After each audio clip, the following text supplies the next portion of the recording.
Alors bonjour, merci de votre attention. Il va s'agir maintenant de vous présenter ces 6 recommandations que le récit propose pour effectivement essayer de répondre à cette question d'une formation de qualité euh, pour les enseignants dans une perspective d'une éducation de qualité, bien entendu. Moi, mon rôle ici, c'est simplement de présenter ce travail qui a été fait, qui est donc le fruit d'un travail collectif de ce groupe de travail, Teacher Training for Quality Education, qui se compose de toutes les organisations que Ruth vous a présentées en début de journée. J'insiste sur le fait qu'il s'agit d'un travail collectif, donc aussi qui a provoqué des discussions entre nous, des débats, il a fallu faire des choix, et on est arrivé à 6 recommandations. Le but de la journée, c'est justement avec vous, avec vos contributions, votre collaboration, avoir des échanges autour de ces recommandations qui sont générales, qui se veulent volontairement générales. On aimerait avoir vos contributions, on aimerait que vous en discutiez pendant les workshops et qu'à la fin de la journée, comme l'a expliqué Ruth, on puisse à nouveau discuter de ces 6 points, de les compléter, éventuellement, même en termes de concepts qui sont utilisés, on a 2 langues de travail, le français, l'allemand, de voir s'il y a des choses qui doivent être mieux exprimées, etc. etc. Donc, ça sera à vous de jouer. Donc là, mon rôle, c'est simplement de présenter ces recommandations. Alors, le récit a travaillé sur 6 recommandations. Comme je l'ai dit tout à l'heure, c'est des recommandations qui donnent des orientations générales et qui s'appliquent donc à différents niveaux du système éducatif. D'un commun accord, dans le cadre du groupe de travail, on a décidé aussi que ces recommandations n'incluraient pas d'aspects relatifs au contenu éducatif. Donc c'est volontairement que nous ne mettons pas de recommandations relatives à cet aspect-là. Okay, comme je le disais tout à l'heure, mais j'insiste là-dessus, ces recommandations sont véritablement le fil rouge de cette journée. Donc, tout ce que vous entendrez dans la suite de la journée, dans les workshops auxquels vous allez participer, l'idée c'est que ça puisse nourrir ces recommandations. Donc, gardez en tête pendant toute la journée, s'il vous plaît, ces recommandations afin de pouvoir effectivement échanger en fin de journée et y revenir. Alors, comme je le disais déjà tout à l'heure, ces recommandations sont une première proposition sur laquelle le groupe de travail a travaillé. Et il va s'agir effectivement de collecter vos opinions, de les compléter afin de les adopter en fin de journée. Donc, les workshops sont structurés autour surtout de 3 de ces recommandations. On a fait un appel à contributions et les contributions qui ont été retenues s'inscrivent plutôt dans ces 3 thématiques, dans 3 de ces thématiques. Et donc, chaque atelier auquel vous allez participer doit être aussi considéré comme un espace d'échange et de débat autour de ces recommandations. Alors, on va maintenant au cœur du sujet. La première de ces recommandations, elle insiste sur la nécessité que les programmes de formation initiale ou continue, donc des enseignants, soient adaptés au contexte dans lesquels travaillent les enseignants, à leurs besoins individuels et à ceux, évidemment, des apprenants. Il y a plusieurs points, sous-points, qui soulignent la nécessité d'analyser ces besoins, d'analyser les systèmes d'éducation aux filières de formation. Donc en amont, un travail d'analyse pour effectivement pouvoir adapter ces besoins. Donc, et effectivement, un travail de coordination que souligne le point C avec d'autres programmes de formation initiale et continue du personnel enseignant.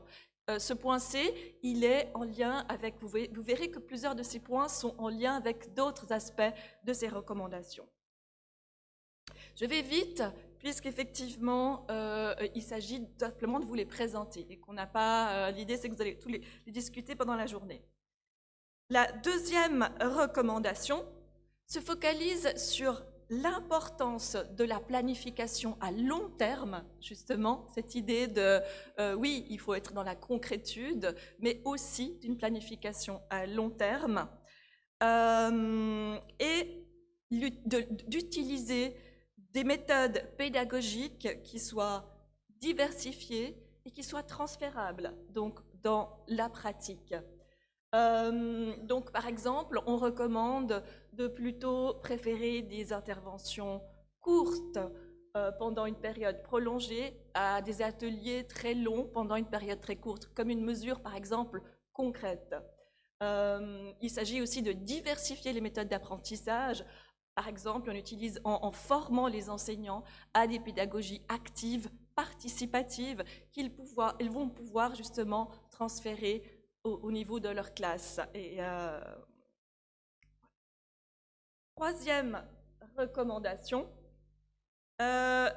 cette recommandation souligne à quel point l'implication des responsables pédagogiques locaux, des autorités scolaires et de tous les officiels en charge des politiques de la formation, à quel point donc l'implication, la collaboration, la participation de ces acteurs de l'éducation, que sont aussi les coordinateurs pédagogiques, est fondamentale pour la pérennité des programmes en œuvre. Donc, elle enjoint cette recommandation à travailler en collaboration avec ces acteurs fondamentaux du système éducatif.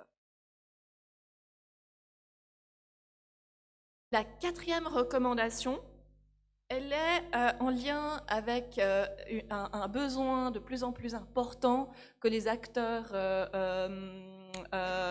ont dans le cadre de la coopération internationale. C'est celui effectivement de prouver l'efficacité, d'évaluer les effets de nos programmes.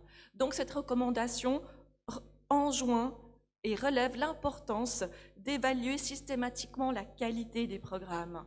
Alors on a vu tout à l'heure pendant la table ronde que c'est une question complexe, qu'il y a des choses qu'on ne peut pas toujours mesurer, mais qu'effectivement, de plus en plus aussi, les bailleurs sont ouverts à des approches qualitatives de la mesure. Donc ça peut être extrêmement intéressant peut-être à prendre en compte. Donc évaluer la qualité de ces programmes aussi en formant les enseignants à tester eux-mêmes ce qui se passe dans les classes avant, après des leçons, etc. Et dans un cadre de mesure qui soit adapté au contexte. Et cette recommandation aussi, non plutôt la cinquième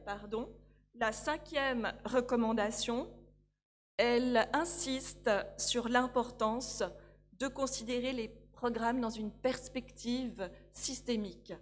C'est-à-dire, effectivement, il y a évidemment la formation des enseignants, qui est un élément en soi, mais il faut entendre cette formation des enseignants comme un élément relié à d'autres aspects de la qualité de l'éducation, qui va influer sur cette qualité et qui va influer sur la formation, qui sont par exemple les infrastructures. On le sait à quel point dans les contextes dans lesquels on travaille, il y a parfois aussi des limites à ce niveau-là. Donc, il faut adapter ces formations aux réalités aussi concrètes des infrastructures, comme le matériel pédagogique à disposition ou non, mais aussi des éléments parfois bien plus évident, mais qu'il est important de rappeler, comme celui de la santé des élèves et des enseignants, bien entendu, qui, dans certains de nos contextes, n'est pas un élément anodin.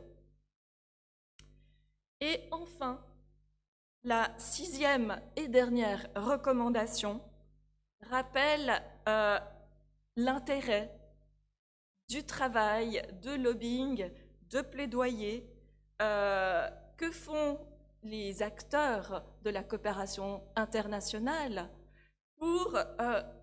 avec pour objectif que les États intègrent ces programmes dans leur propre planification, qu'ils se dotent d'instruments de mesure de la qualité et surtout de meilleures conditions cadres pour l'exercice de la profession enseignante, qui est une tâche et une mission fondamentale pour la construction de sociétés justement durables et la formation de citoyens qui s'engagent dans leur société, qui trouvent une place dans ces sociétés. Pour terminer, il me semble important de souligner que ces 6 recommandations ne répondent pas à un ordre hiérarchique. C'est pas parce qu'on a une qui est la numéro 1, 2, 3, il n'y a pas d'ordre hiérarchique, pas une chronologie d'importance qui a été faite. Elles ont une importance égale et elles sont complémentaires entre elles.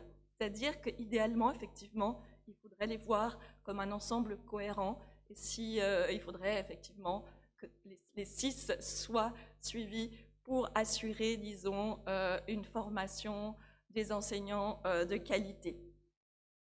Elles sont donc évidemment transversales à tous les contextes et c'était l'idée, c'est qu'elles soient transversales. Avant de vous quitter, de vous laisser aller dans les workshops, je ne sais pas si Ruth aura encore quelques mots à dire avant, vous rappelez les questions qu'on aimerait que vous garderiez en tête pendant ces workshops et pour revenir à la fin de la journée. Donc, sur la base des workshops suivis et des projets qu'on va vous présenter, gardez ces 3 questions en tête. Quelle est votre appréciation de ces recommandations? Qu'est-ce que vous pensez de ces recommandations? Quel est votre avis?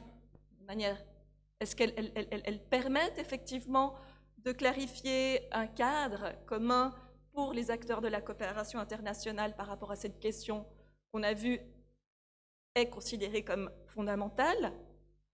Qu'est-ce qui vous semble particulièrement important parmi les 6 recommandations et les différents points qui sont détaillés? Est-ce que vous aimeriez ajouter quelque chose? Ou au contraire, est-ce qu'il y a des choses qu'il faudrait supprimer et que vous estimez effectivement que ça n'a pas sa place dans ces recommandations? Donc, il s'agit d'un véritable travail collaboratif, participatif, auquel le récit et le groupe de travail Teacher Training for Quality Education vous invitent, avec effectivement cette opportunité de pouvoir contribuer à ce cadre que le récit aimerait publier par la suite à travers son site internet. Voilà, merci beaucoup.